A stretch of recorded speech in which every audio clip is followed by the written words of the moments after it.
ಅಡಿ ಬೈರಣಕ್ಕೆ ಹೋಗ್ತಾ ಇದ್ದಾಳೆ. ಅಡಿ ಬೈರಣ ಒಳಗಡೆ ಯಾಕೆ ಸತ್ತೋಗ್ಲತ್ತಿದೆ ಅಂತ ಕೇಳೋರಿಲ್ಲ, ಯಾಕೆ ಅಳ್ಳತ್ತಿದೆ ಅಂತಂದು ಕೇಳೋರಿಲ್ಲ, ನಿನಗೇನ್ ಬೇಕಂತ ಕೇಳೋರಿಲ್ಲ.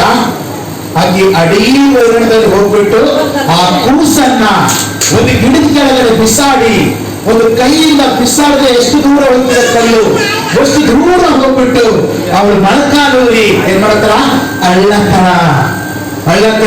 ಅಲ್ಲಿ ಯಾರು ಕೂಡ ಇಲ್ಲ, ಅಲ್ಲಿ ಯಾರು ಕೂಡ ಇಲ್ಲ. ಒಂದು ಊರ ಹತ್ರ ಹತ್ತಿಬಿಟ್ರೆ ಏನೋ ಸೌಂಡ್ ಕೇಳಿ ಹೊಂಟದಂತಂದ್ಬಿಟ್ಟು ಯಾರು ಅಳ್ಳತ್ತಾರ ಅಂತ ಅಂದ್ಬಿಟ್ಟು ಹೋಗಿ ಒಬ್ಬರು ಹೋಗಿ ನೋಡ್ತಾರೆ. ಹೋಗಿ ಊರೊಳಗಡೆ ಹೇಳಿದ್ರೆ ಇಡೀ ಊರೇ ಬಂದ್ಬಿಡ್ತದೆ. ಪಾಪ ಹೋಗಿ ಹೆಣ್ಮಗಳು ಬಂದಾಳ, ಕೂಸುಗಳಿಗೆ ಎತ್ಕೊಂಡು ಪಾಪ ಎತ್ತಿನಿತ್ತು ಬಂದಾಳ. ಏನಿಲ್ಲ, ನಮ್ಮ ಮನೆ ಮುಂಬಾಡ್ ಬಾ ಅಮ್ಮ, ನಮ್ಮ ಮನೆ ಕೂಡಾಡ್ ಬಾ ಅಮ್ಮ, ಎಲ್ಲರ ಮನೆಗೆ ಚಾಗಿ ಎಲ್ಲ ಕೊಡ್ಬೋದು. ಆದ್ರೆ ಇವಳಿಗೆ ಹೋಗಿದ್ದಾಳೆ, ಮರು ಕಾಡಿನೊಳಗಡೆ